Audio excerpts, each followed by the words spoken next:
we are witnessing daily and nightly on our TV screens. We are seeing the world fall apart.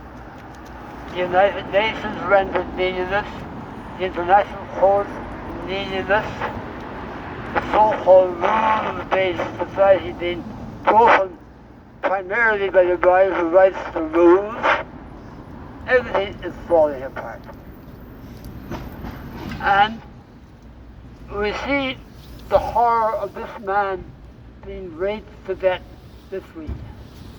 The man who ran the TV service for the entire Gaza. Brutally murdered, one of nearly 500 healthcare workers that have been killed since the start of this terrible, terrible atrocity.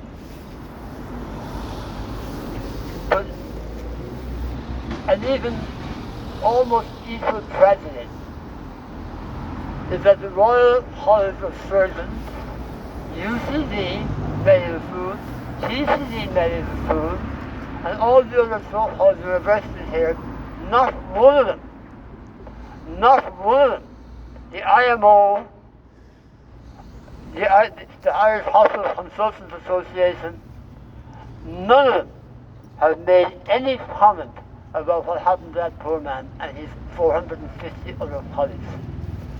It is an appalling shame on them.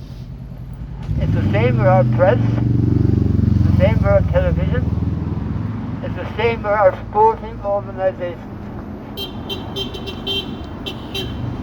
Pat Gilroy last night resigned as a director on the board of Folk Park.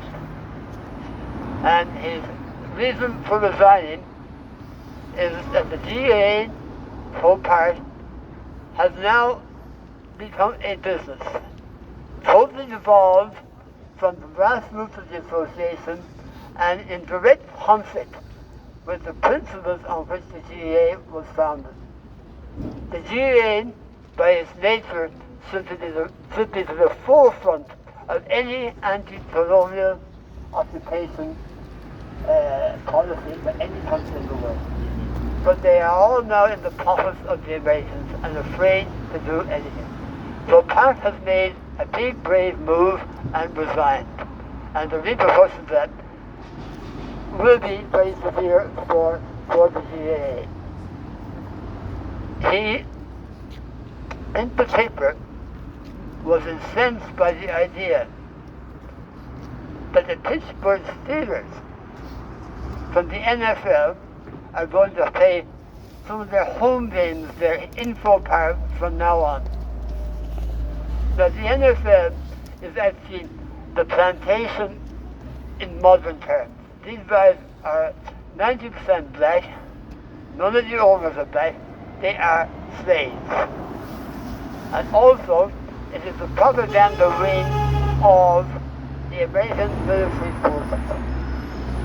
And what we don't want to see are supersonic jets with nuclear arms flying, doing flyovers in Folk Park, while the Navy is parked in Dublin Bay, and we have to foot the bill to host these monsters here. So I hope that everyone that has a chance from now on, we do not want the NFL, NBA, or Major League Baseball here in Ireland, because they are politically motivated and they're selling an agenda of trying to Americanize what's left of the world. Now, that's my story for today. We have a few speakers. Michael, will you start off? Michael will go first. So, here you go.